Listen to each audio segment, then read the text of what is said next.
mocked his skills in bed, and he made sure I regretted it for the rest of my life. Hi, Reddit. I don't even know how to start explaining how I ruined my life. I've been sitting here, staring at my screen, wondering if I even deserve to tell my side of the story. But I need to get it out somehow. Maybe sharing this will help me make sense of it all, or at least serve as a warning to someone else. My name is Rachel. I'm 32, and I managed to destroy my marriage to the one man who truly loved me, all because I let my own insecurities and selfishness take over. Josh and I were married for 6 years. He wasn't perfect, but he was good, solid, the kind of man who always tried his best to make me happy, even if it meant putting his own needs aside. He wasn't flashy or overly romantic, but he was dependable in a way I had never experienced before. When we first got married, I felt safe with him. He was steady, hardworking, and deeply kind. I loved that about him, or at least I thought I did. When I think about my marriage to Josh, I can't say it was bad. In fact, on paper, it was probably better than most. Josh was the kind of husband other women envied, loving, dependable, attentive. He remembered anniversaries, helped with chores without being asked, and always checked in to see how I was feeling. He wasn't the type to make grand romantic gestures, but he showed his love in smaller, consistent ways, like bringing me my favorite tea after a long day or holding my hand in public just because he wanted to. But for all his kindness, something was missing. There was no spark, no passion that made me feel truly alive. Our relationship felt predictable, like a script we were following because it was what married couples were supposed to do. Even our sex life had become part of the routine, predictable, mechanical, and lacking the intensity I craved. I told myself it wasn't a big deal, that passion wasn't everything, but as the years went on, I started to feel restless. I began to wonder if I'd settled, if there was something more exciting out there that I'd missed out on. The worst part is, I never told Josh how I felt. I didn't want to hurt him or make him feel inadequate, so I kept my dissatisfaction to myself. I bottled it up, telling myself it wasn't worth bringing up. But as the resentment grew, it became harder to hide. I started pulling away from him, emotionally and physically, and instead of addressing the problem, I blamed him for it. I convinced myself that he was the reason I felt so disconnected, that if he could just be more exciting, more passionate, more anything, things would get better. I don't even remember the moment I decided to cheat. It wasn't a conscious decision, more like a slow slide into something I couldn't stop. It started with Zach, a coworker who had been flirting with me for months. At first, it was just harmless banter, compliments on my outfit, playful teasing during meetings. I told myself it didn't mean anything, that it was just fun to feel noticed. But at a company retreat, after a few too many drinks, things crossed a line. We ended up alone together in his hotel room, and before I knew it, I'd done something I couldn't take back. The guilt hit me like a freight train the next morning. I told myself it was a one-time mistake, that I'd never let it happen again. But instead of stopping, I leaned into the thrill, the rush of sneaking around, of feeling desired in a way I hadn't in years, was addictive. And once I opened that door, it was impossible to close. After Zach, there was Ethan, a gym instructor I met during my lunch breaks. He was charming and confident, the kind of man who knew exactly what to say to make me feel like the most attractive woman in the room. With Ethan, it felt different. Less personal, more about the physical excitement. It was never serious, but it fed the part of me that craved attention and passion. Then came Leo, a mutual friend who I knew I should have stayed away from. We ran into each other at a party, and after too many drinks and a quiet conversation in a corner, things escalated. I told myself it didn't matter because it was just one night, but deep down, I knew I was crossing lines I'd never be able to uncross. Finally, there was Damien. By that point, I wasn't even trying to justify my actions. I downloaded a dating app out of boredom, convincing myself I just wanted to see what was out there. Damien was exciting in a way Josh never was, spontaneous, unpredictable, and completely unattached.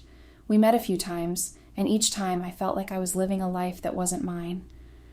I told myself it was harmless because it wasn't about love, but every encounter pulled me further away from Josh. Each affair made me more convinced that Josh was the problem. I started to view him with contempt, blaming him for my dissatisfaction and using his perceived inadequacies to justify my actions. I stopped seeing him as the man I'd married and started seeing him as an obstacle to my happiness. Every time he tried to connect with me, I brushed him off, telling myself he'd never be enough. The night of the argument started like any other. We were having dinner, barely speaking, the silence between us heavier than usual. Josh finally broke it, trying to talk about the distance that had been growing between us. He said he felt like we were drifting apart, and asked if there was something he could do to fix it. Instead of listening, I snapped. I don't know why. I think part of me resented him for not realizing how I felt sooner, for not being able to read my mind and fix everything without me having to say it. He kept trying to talk, asking questions, trying to understand why I seemed so unhappy. The more he talked, the angrier I got. I felt cornered, like his concern was an accusation, and I lashed out. I told him it wasn't just me, it was him too. I said our relationship had become boring, that he didn't try hard enough, that he wasn't enough. And then I said the thing that I'll regret for the rest of my life. I mocked him for being bad in bed. The second the words left my mouth, I wanted to take them back. But it was too late. The damage was done. Josh's face changed in an instant. He didn't yell or argue. He just went quiet, staring at me like he couldn't believe what he'd just heard. I tried to brush it off, saying it was just something I said in the heat of the moment. But the look on his face told me he didn't believe me. He stood there for a moment, silent, before turning and walking out of the room. I thought he'd get over it. I told myself it was just another fight, something we'd move past like we always did. But deep down, I knew this time was different. That comment wasn't just cruel. It was a confirmation of every doubt he'd ever had about himself. And it was the moment I realized how far I'd let things spiral out of control. I didn't know it at the time, but it was also the moment Josh decided he'd had enough. I didn't realize how much that comment would cost me, or how much it would come back to haunt me. But in that moment, as I watched him walk away, I felt something shift. I didn't know what it was, but I should have known that nothing would ever be the same again. Looking back, I should have noticed the signs. I should have seen that Josh was acting differently, that the quietness wasn't just hurt. It was calculation. But at the time, I was too wrapped up in my own world to see what was happening right in front of me. After the argument, he stopped trying to engage with me. He didn't ask about my day, didn't push for date nights, didn't even attempt to repair the intimacy between us. I assumed he had given up, retreating into himself like he always did when things got tough. I told myself it was just his way of dealing with my cruel comment, and I let it go. What I didn't know was that Josh had already started piecing everything together. The argument was just the final straw, the moment that pushed him to act on the suspicions he'd been harboring for months. I had always thought I was so careful that I had kept my secrets hidden, but I underestimated him. He was more observant than I gave him credit for, and once he decided to find out the truth, he didn't stop until he had all the answers. It started with a conversation I had with Leo at a mutual friend's party. I didn't think anyone was paying attention, least of all Josh, but he must have overheard something. Maybe it was the way Leo and I laughed a little too easily together, or the way I touched his arm when I thought no one was looking. Whatever it was enough to set off alarm bells. Josh didn't confront me then. He didn't say a word, but that was when he began to dig. Over the next few weeks, he started paying closer attention to the details I thought I had covered. He noticed the texts I tried to hide, the times I was working late, but came home smelling like someone else's cologne. He found old receipts from hotel rooms I thought I had thrown away, piecing together a timeline that painted a damning picture. He even managed to get into my phone while I was in the shower one day, scrolling through conversations and saved photos I had forgotten to delete. He didn't say anything about it at the time. He just waited, collecting more and more evidence until he had everything he needed. It all came crashing down during a dinner party I had organized. I remember thinking that the evening would be a chance to reset, to put on a happy face and remind everyone, myself included, that my life was still intact. I had invited a few close friends, thinking that their presence would help smooth over the tension between Josh and me. He hadn't objected to the party, but he hadn't seemed particularly enthusiastic about it either. I brushed it off, assuming he was just going along with it to keep the peace. The night started off fine, or so I thought. The guests arrived, the food was good, and the conversation flowed easily. I felt like I was in control, like I could pretend everything was normal. Josh was quieter than usual, but that wasn't out of character for him in social settings. I didn't think much of it, too focused on keeping up appearances to notice the way he was watching me. It wasn't until after dinner, when everyone was relaxing with drinks, that Josh made his move. He stood up from his seat at the table, his expression calm but unreadable, and said there was something he needed to say. The room fell silent as everyone turned to look at him. I felt a flicker of unease, but I told myself it was nothing. Maybe he was going to make a toast, or thank me for organizing the evening. But as he began to speak, I realized how wrong I was. Josh started by saying he had been thinking a lot about our marriage, about the distance that had grown between us and the reasons for it. His tone was steady, almost detached, but there was an edge to it that made my stomach twist. He said he had come to some difficult conclusions and that it was time to address them. I remember feeling a cold sweat break out on the back of my neck as he pulled his phone out of his pocket. What happened next felt like a slow-motion nightmare. Josh started presenting the evidence he had gathered, laying it out piece by piece in front of our friends. First, there were the texts, screenshots of conversations I had with Zach, Ethan, Leo, and Damien, explicit messages, flirtations, plans to meet up. He read out parts of them, not for shock value, but to make it clear that there was no misunderstanding. Then came the receipts, hotels, dinners, gifts I had charged to our joint account without him noticing at the time. He even had photos, ones I thought I had deleted, of me with each of the men. With each new revelation, the room grew quieter. I could feel the weight of everyone's stares, their judgment, their disbelief. My friends looked at me like I was a stranger, someone they didn't recognize. I wanted to explain, to defend myself, but there was nothing I could say that would make any of it better. Josh had all the proof, and he was presenting it with a calm, calculated precision that left no room for doubt. He finished by listing each man by name, methodically detailing when and how he had found out about each affair. By the time he was done, I was frozen in my seat, unable to move or speak. The humiliation was overwhelming, like a wave crashing over me, pulling me under. Josh looked directly at me, his expression unreadable, and said he was leaving. He didn't raise his voice, didn't make a scene. He just said he couldn't do this anymore and walked out of the house without looking back. The silence in the room after he left was deafening. No one knew what to say, and neither did I. I wanted to scream, to cry, to beg someone to make it all go away, but I couldn't move. I felt like my world had shattered in an instant, and all I could do was sit there in the wreckage, surrounded by the people who had just watched my life fall apart. I didn't know it at the time, but that night was just the beginning of the fallout. Josh's calm, deliberate exposure of my lies had set the stage for everything that followed, and there was no escaping the consequences. I had thought I was in control of my life, but in reality, I had been standing on the edge of a cliff, and Josh's revelation was the final push that sent me over. And as I fell, all I could think about was how I had done this to myself. The night of the dinner party was the last time I saw Josh. After he calmly exposed my affairs and walked out of the house, he didn't come back. At first, I thought he'd need a day or two to cool off, that we'd have an ugly fight, but eventually find a way to talk things through. But by the next morning, it was clear he had no intention of coming back. When I woke up, his side of the bed was untouched, and by the afternoon, I realized he had packed his things. His clothes were gone, his toiletries missing from the bathroom, even the little trinkets he kept on his nightstand. Everything was gone. I tried calling him immediately, but my calls went straight to voicemail. I texted him over and over, apologizing, begging him to come home, to talk to me, to give me a chance to explain.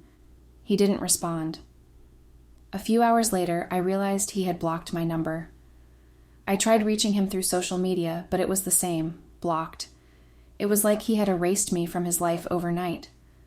I called his sister, hoping she might help, but she was blunt. She told me that Josh had come to stay with her, and that he didn't want to talk to me. She said she couldn't believe what I'd done, that she had always thought I didn't deserve him, and now I had proven her right. I hung up in tears, but deep down, I knew she was right. I didn't deserve him, not after everything I'd done. As if losing Josh wasn't enough, the fallout spread like wildfire. By the end of the week, everyone in our social circle knew what had happened. Josh hadn't gone out of his way to share the details, but enough people had been at the dinner party to spread the word, and with each retelling, the story grew worse. It wasn't just that I had cheated. It was how many times, how carelessly, how cruelly I had treated Josh in the process. The people who used to be my friends, the ones who had come to me for advice or confided in me, all turned their backs on me. At first, I tried to reach out to a few of them, hoping someone would listen, but the responses were icy at best. One friend said she didn't want to get involved, while another outright told me she couldn't respect someone who would treat their husband the way I had treated Josh. Even Sophie, my best friend, stopped returning my calls.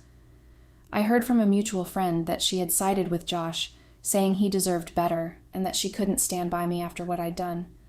My family's reaction wasn't any better. When I called my mom, hoping for at least a shred of sympathy, she didn't hold back.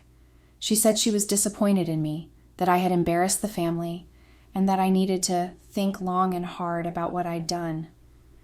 My dad refused to even get on the phone. I was completely alone. Meanwhile, Josh became the subject of everyone's sympathy.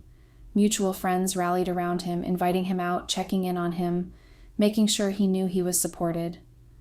I saw photos on social media of him smiling with friends, looking happier than he had in months. It was a punch to the gut every time, but I knew I couldn't blame him. He deserved their support, their kindness. I had ruined his life, and they were just trying to help him rebuild. Even work, which I thought would be a safe haven, became unbearable. Zach, the coworker who had been one of my affairs, was quick to distance himself once the scandal started spreading. At first, he avoided me altogether, refusing to make eye contact or engage in any conversation beyond what was absolutely necessary. Then, he started making little comments, subtle digs meant to protect his own reputation and shift the blame entirely onto me. I overheard him telling someone that he didn't know what he was thinking, and that I had pushed him into something he regretted. It was humiliating. It wasn't long before whispers about my personal life started circulating in the office. I could feel the judgment in the way my coworkers looked at me, the way conversations would stop when I walked into the break room. Meetings felt unbearable, with people avoiding sitting near me or even making eye contact. I became a pariah, someone everyone pretended to tolerate but couldn't wait to get away from. The isolation was crushing. I had no one to turn to, no one who cared enough to ask how I was doing or if I was okay.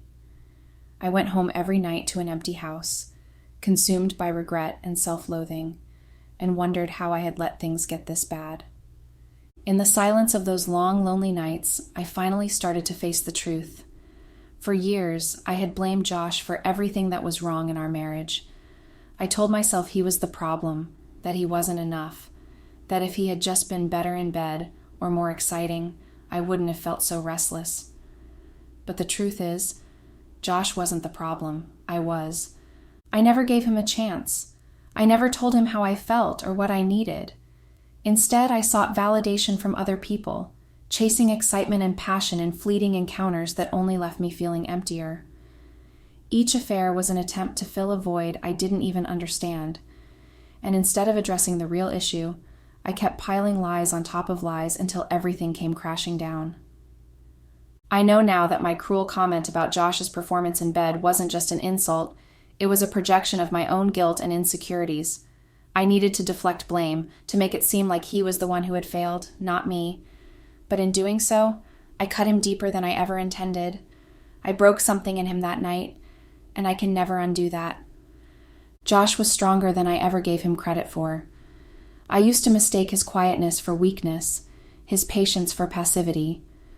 But the way he handled everything, the calm, methodical way he exposed the truth and walked away, showed me just how wrong I was. He deserved better than me, and now he's gone. I spend a lot of time thinking about the little things I took for granted, The way Josh would always wait up for me when I came home late. The way he'd make me laugh with his silly jokes. The way he held my hand during movies, even though I teased him for being too affectionate. I didn't appreciate any of it at the time, but now I can't stop thinking about it. Those moments were the foundation of our love, and I destroyed it because I couldn't see past my own selfishness. If I could go back, I'd do everything differently. I'd talk to him, be honest about how I was feeling, and give him the chance to work through it with me. But it's too late for that now. All I can do is sit with the regret and hope that someday I'll learn how to forgive myself for what I've done. Josh was the best thing that ever happened to me, and I threw it all away for nothing. I don't know if I'll ever stop regretting that. Update. Reddit. It's been 2 weeks since everything fell apart, and every day feels heavier than the last. I knew things between Josh and me were beyond repair, but seeing the official divorce papers hit me harder than I expected. When I saw his name on the line next to petitioner, I felt like the final piece of our marriage had been ripped away. I don't know why I thought there might still be a chance to fix things. He made it clear that he was done, and I have no one to blame but myself. I found out through mutual friends that Josh has been staying with a colleague. I don't know who it is, but they've apparently been looking out for him, helping him get back on his feet. It's comforting in a way, knowing he has support, but it also makes me feel even more isolated. I picture him sitting in someone else's home, laughing, talking, maybe even starting to heal, while I'm here alone in this empty house that feels less like a home and more like a prison. The friends who told me about Josh didn't have much else to say to me. They weren't rude, but there was a distance in their voices, a hesitance, like they didn't want to be caught on the wrong side of this mess. I can't blame them. Everyone's rallied around Josh, and I'm the villain in the story. The woman who cheated on her husband, who threw away a stable marriage for meaningless flings. It's humiliating, but it's the truth. Work has been even worse. Zach, the coworker I started everything with, has gone from ignoring me to actively sabotaging me. At first, he kept his distance, refusing to make eye contact or speak to me unless it was absolutely necessary. But over the past week, I've started hearing things, whispers about rumors he's been spreading. I overheard someone in the break room saying that Zach claimed I manipulated him into the affair, that he didn't know what he was getting into. He's painting himself as the victim, and it's working. I don't know how much of what he said has spread, but I can feel the shift in how my colleagues treat me. The stares, the hushed conversations that stop when I walk into the room, the subtle but unmistakable judgment, it's all there. Even people who used to be friendly have grown cold, their smiles tight and forced. I feel like I'm constantly being watched, like every mistake I make at work is being cataloged as further proof that I'm exactly what the rumors say I am. I've thought about going to HR, but what would I even say? That someone I had an affair with is now making me uncomfortable? I can't see a scenario where that conversation doesn't make things worse. Besides, I've already done enough damage to my reputation. Adding a formal complaint to the mix would only draw more attention to what's already a disaster. So instead, I keep my head down, avoiding eye contact and trying to pretend I don't hear the whispers. But it's exhausting, and every day feels like a battle I'm losing. At home, it's even lonelier. The house feels hollow without Josh, like it's holding its breath waiting for him to come back, even though I know he never will. I can't even bring myself to move his things from the closet or his favorite chair in the living room. It feels wrong, like erasing him from the space we shared would make it final. But every time I walk past those reminders of him, it's like a knife to the chest. I miss him so much it physically hurts, and I hate myself for how I pushed him away. I can't stop replaying the last few months in my head, wondering when it all went so wrong. I keep thinking about the way Josh looked at me during the dinner party, how calm he was as he laid everything out. I thought he was weak, that he'd never stand up to me. But now I see how wrong I was.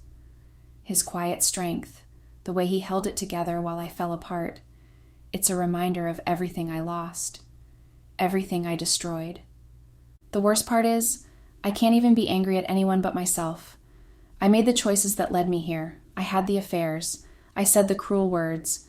I let my own insecurities and selfishness ruin the one good thing in my life, and now I'm left with nothing but the fallout. Josh is moving on, finding support and comfort from people who care about him, while I'm stuck in the wreckage of my own making. I don't know what the future holds, but right now it feels like I'm sinking. The guilt, the shame, the isolation, it's all consuming. I don't even recognize myself anymore, and I don't know how to climb out of this hole I've dug. All I know is that I've lost everything that mattered, and it's my fault. I don't know if I'll ever forgive myself for that. Update. Hey Reddit, this is probably going to be my last post here. It's been a month now since Josh walked out of my life, and somehow the pain only gets worse. Every day feels like a fresh reminder of everything I've lost, everything I destroyed with my own actions. I thought I'd hit rock bottom after the divorce papers came and the rumors at work started, but I was wrong. There's always further to fall. I recently found out through social media that Josh is seeing someone new. She's a friend of one of the couples we used to hang out with, someone I'd met a few times at barbecues and game nights. I can still picture her. Bright, bubbly, the kind of woman who lights up a room just by being in it. Apparently, she and Josh reconnected through mutual friends, and from what I've seen online, things seem to be going well. Too well. The first time I saw a picture of them together, I felt like I'd been punched in the stomach. It was a photo of them at a concert, her leaning into him, both of them smiling like they didn't have a care in the world. Josh looked happier than I've seen him in years. He looked free. It was a stark contrast to the man I had left behind, the man I had broken with my lies and cruelty. Seeing him like that, knowing that he's found someone who can give him the happiness I never could, was devastating. I tried to tell myself it was for the best, that he deserved to move on and find someone better. But no matter how hard I try to convince myself, the jealousy and heartbreak linger. I have no right to feel this way, and I know it. I ruined our marriage. I broke his heart. And now he's picking up the pieces and building something new, while I'm left here to sit in the wreckage of what I destroyed. As if that weren't enough, work has become unbearable. The fallout from my affair with Zach has finally caught up with me, and last week I was officially demoted. My boss framed it as a necessary restructuring, but I know better. The whispers, the judgmental looks, the way no one wanted to collaborate with me, it all added up. The rumor mill at work has made me a liability, and now I'm stuck in a lower position with no clear path forward. Zach, of course, has emerged from all of this unscathed. He's managed to spin the situation in his favor, painting himself as the victim of my manipulation. People believe him. They sympathize with him. Meanwhile, I'm the villain in every version of the story, the one who destroyed her marriage and dragged everyone else down with her. I don't know how to fix any of this. My personal life is in shambles, my professional life is barely hanging on, and the isolation is crushing. I spend most nights alone in the house Josh and I used to share, staring at the blank walls and replaying every mistake I made. The silence is deafening, a constant reminder of everything I threw away. I want to move on, to rebuild, but I don't even know where to start. If there's one thing I've learned through all of this, it's that boredom and insecurity are dangerous. I let them consume me, let them drive me to make choices I'll regret for the rest of my life. I chased excitement and validation in all the wrong places, and in the process, I lost the best thing that ever happened to me. Josh was everything I didn't realize I needed: steady, kind, patient. He loved me unconditionally, even when I didn't deserve it, and I repaid him by tearing his heart apart. I see now how much I took him for granted, how much I underestimated his strength and worth. He deserved better than me, and now he's found someone who can give him the love and respect I never did. To anyone reading this, please don't make the same mistakes I did. Don't let your own fears and insecurities blind you to what you have. If you're lucky enough to have someone who loves you, truly loves you, hold on to them, cherish them, because once they're gone, you'll realize too late just how much you needed them. Trust me, the regret isn't worth it.